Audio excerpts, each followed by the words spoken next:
Assalamualaikum warahmatullahi wabarakatuh. Salam buat dan salam untuk anak-anakku serta teman-temanku seperjuangan PJJ IAIN Syekh Nurjati Cirebon.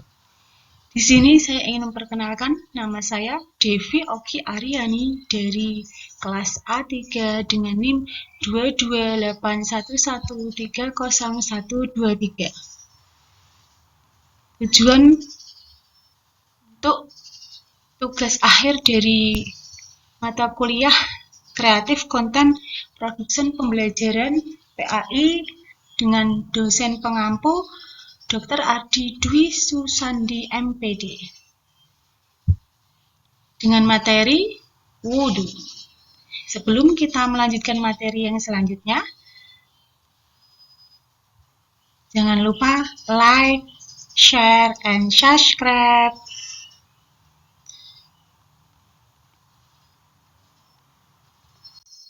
Sebelum kita mulai ke materi wudhu, semua materi tentang wudhu, marilah anak-anakku semua kita berdoa terlebih dahulu.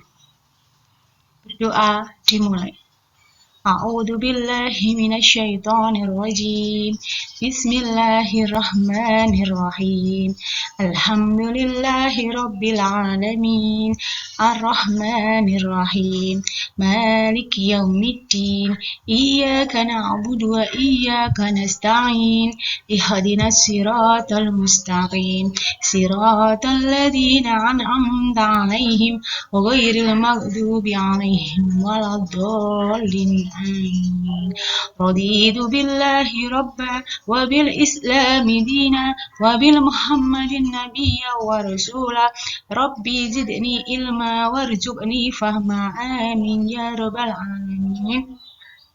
Selanjutnya setelah kita berdoa, marilah kita membahas tentang materi wudhu. Di sini materi wudhu yang pertama adalah pengertian wudhu. Yang kedua, rukun-rukun wudhu. Yang ketiga, syarat-syarat wudhu. Yang keempat, makruhnya wudhu. Yang kelima, yang membatalkan wudhu. Yang terakhir, sunnah-sunnah wudhu. Untuk kita pembahasan yang pertama kali adalah pengertian dari wudhu. Wudhu artinya bersih. Wudhu menurut syara adalah membersihkan badan dari kotoran atau hadas kecil. Tujuan dari wudhu agar supaya tubuh kita bersih dari kotoran-kotoran. Selanjutnya, rukun wudhu. Rukun wudhu ada beberapa. Yang pertama yaitu niat.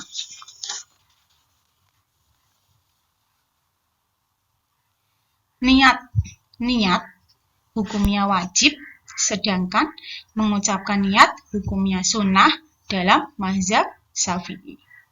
Niat di dalam hati di saat dimulai membasuh wajah. Untuk doa niatnya ketika wudhu, Bismillahirrahmanirrahim. Nawaitul wudu'a li rafa'il asghari fardolillahi ta'ala. Saya niat wudhu menghilangkan hadas kecil karena Allah Ta'ala. La haula wa la quwwata illa billahil aliyul azim. Untuk yang selanjutnya, rukun wudhu yaitu membasuh muka. Membasuh muka dilakukan sampai batasnya tumbuhnya rambut, yaitu dari kening hingga dagu serta batas telinga kanan dan telinga kiri. Untuk rukun wudhu yang selanjutnya yaitu membasuh kedua tangan sampai siku. Membasuh kedua tangan sampai siku. Yang ketiga, mengusap sebagian kepala. Mengusap sebagian kepala dilakukan bagi muslim yang memiliki rambut ataupun yang tidak.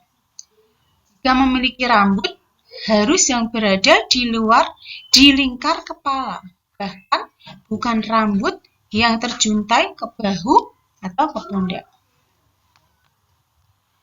Yang berikutnya, yang kelima, membasuh kedua kaki sampai mata kaki. Yang terakhir yaitu tertib. Tertib artinya berurutan.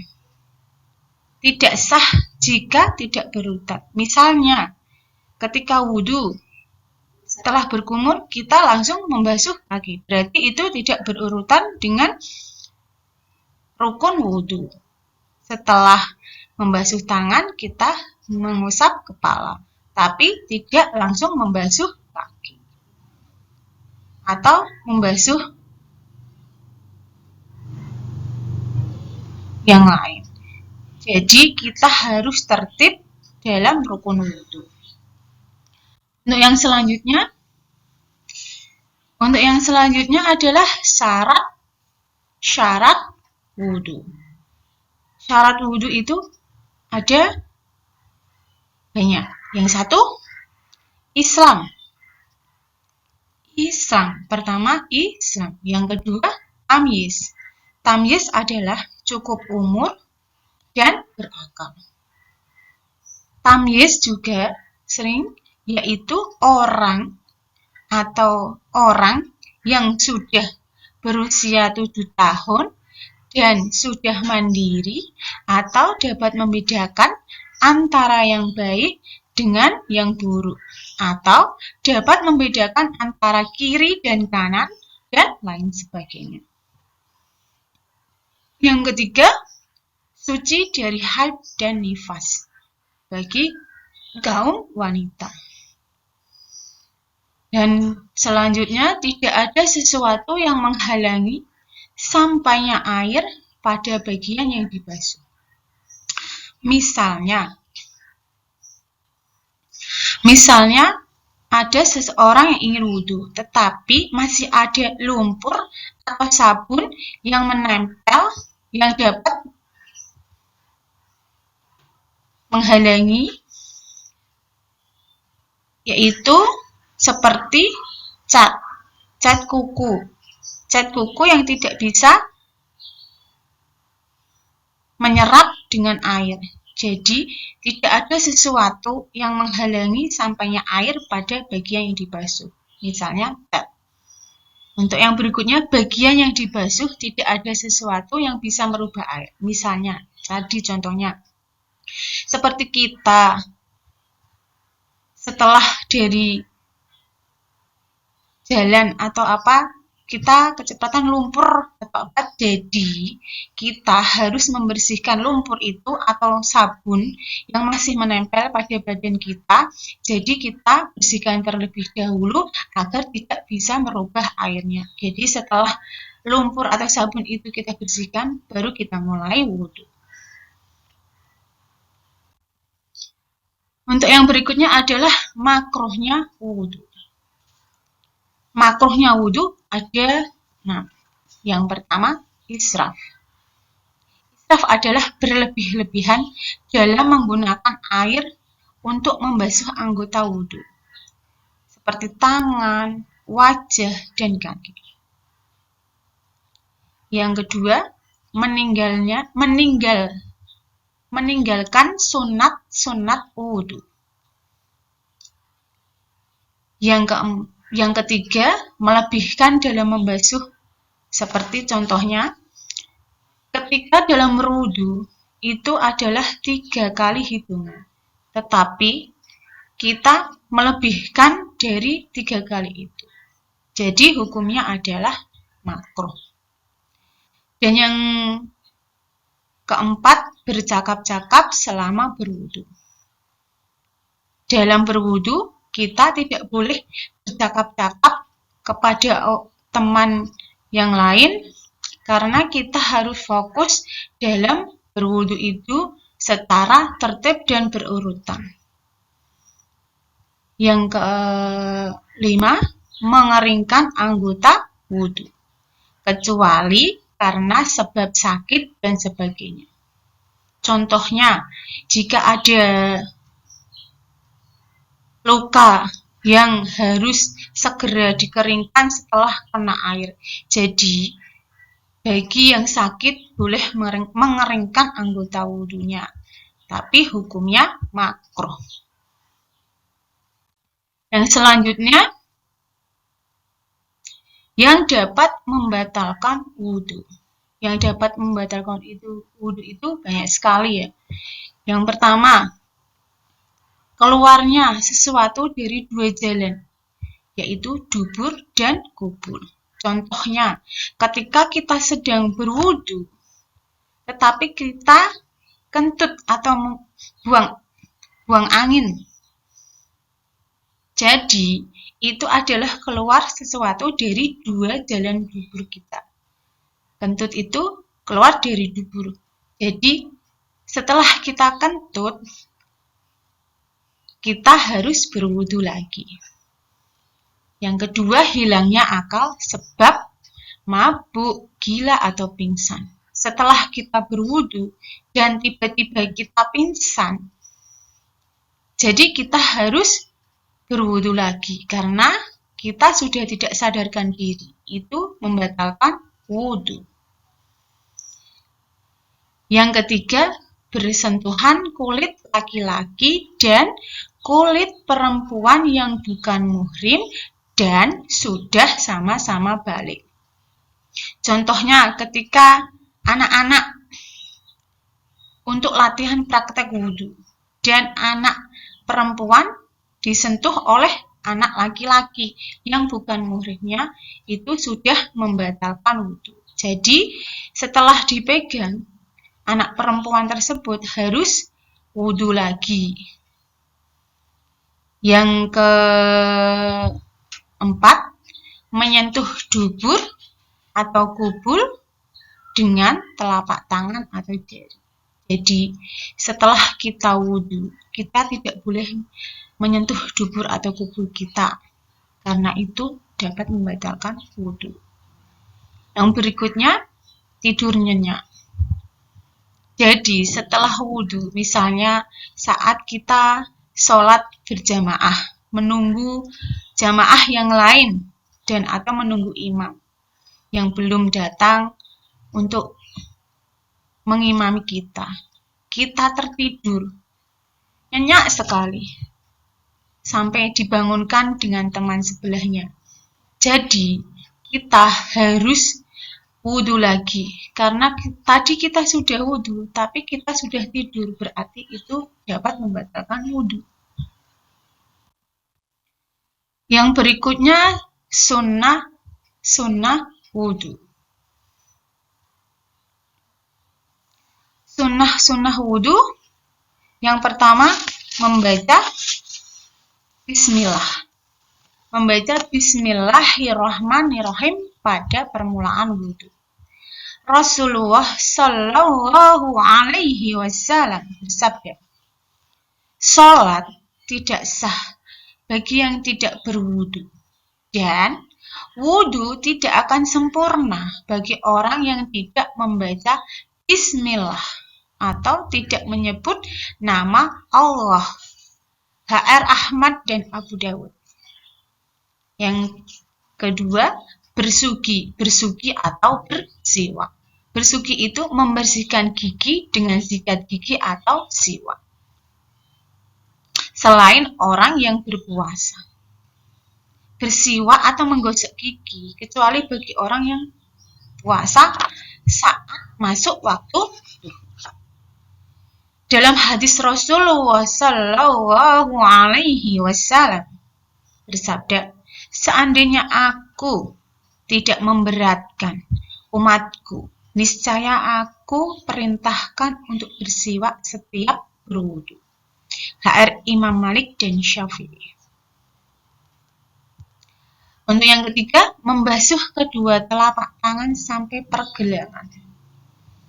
Dari Abu Hurairah radhiyallahu anhu berkata, Rasulullah sallallahu alaihi wasallam bersabda, Apabila seorang di antara kalian bangun dari tidur, janganlah memasukkan tangannya ke tempat air sebelum membasuhnya 3 kali.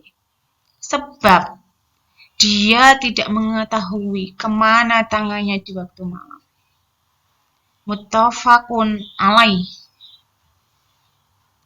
Yang keempat, berkumur-kumur. Berkumur-kumur untuk membersihkan semua sisa makanan yang ada di dalam mulut. Dalam sebuah hadis yang diriwayatkan oleh Abu Dawud, Rasulullah Shallallahu Alaihi Wasallam bersabda, "Bila engkau berwudu, maka berkumur-kumurlah." Yang kelima, mengusap air atau menghirup air dalam hidung lalu dikeluarkan lagi. Dari Lakid bin Shahirah radhiyallahu anhu, ia berkata, Rasulullah Shallallahu Alaihi Wasallam bersabda, "Berwudulah dengan sempurna dan gosoklah antara jari-jari dan hisaplah air dengan hidung secara sungguh-sungguh, kecuali engkau sedang berpuasa." Menurut Ibnu Huzaimah.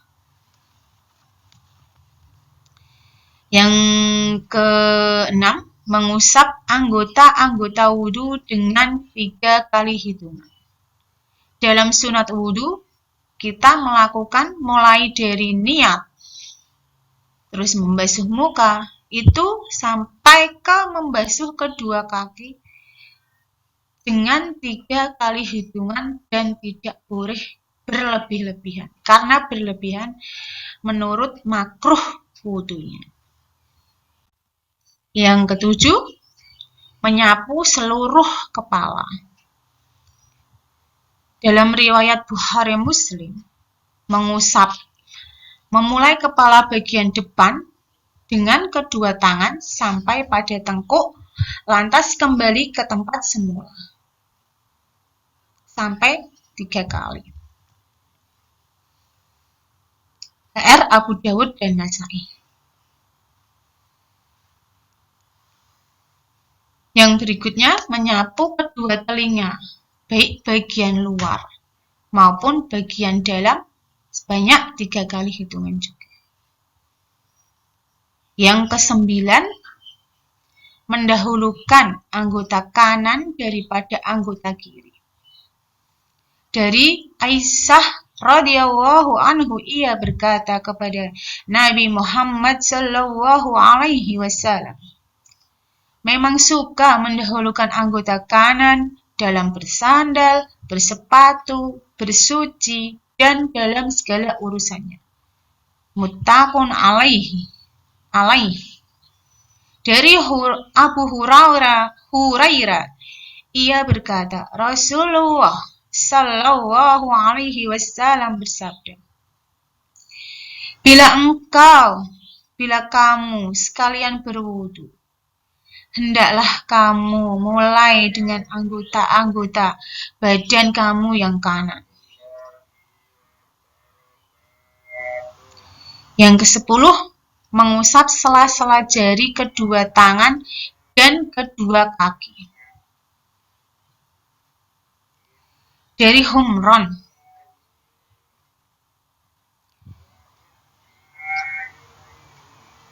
mengusap sela-sela jari atau kedua tangan dan kedua kaki supaya kotoran-kotoran yang ada di sela-sela jari itu menjadi lebih bersih dan suci. Yang ke-11, menjaga supaya percikan air itu jangan kembali kepada badan. Misalnya, saat membasuh muka, jangan dimuncratkan dengan keras, tapi secara halus, agar percikan itu tidak kembali kepada badan kita. Yang ke-12, berturut-turut. Berturut-turut artinya tidak berselang atau tidak berhenti dalam waktu yang lama. Yang ke-13, yang terakhir adalah membaca doa sesudah wudhu. Jadi setelah kita melaksanakan semua syarat, rukun, dan sunat-sunatnya wudhu, kita membaca doa sesudah wudhu. Ya anak-anak, sekarang kita belajar bernyanyi sambil niat untuk wudhu. Kita mulai. Kita mulai bernyanyi. Baca bismillah sambil cuci tangan. Kumur-kumur basuh hidung, basuh muka. Tangan sampai ke siku, kepala dan telinga. Terakhir cuci kaki lalu doa. Ya, kita ulangi lagi. Baca bismillah sambil cuci tangan. Kumur-kumur basuh hidung, basuh muka. Tangan sampai ke siku, kepala dan telinga. Terakhir cuci kaki lalu doa. Bismillahirrahmanirrahim. Asyhadu an la ilaha illallah wahdahu la syarikalah wa asyhadu anna Muhammadar Rasulullah. Allahumma ij'alni minat tawabina waj'alni minal mutatahhirina waj'alni min ibadikas sholihin. Amin.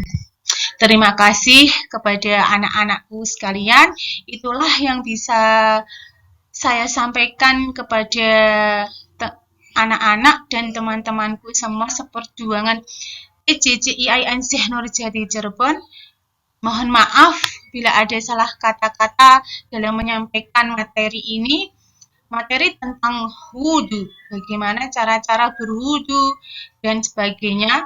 Mari kita praktekkan di rumah ya anak-anak bersama kedua orang tua. Terima kasih kepada Bapak dosen dan semuanya. Wabillahi taufiq wal hidayah. Wassalamualaikum warahmatullahi wabarakatuh.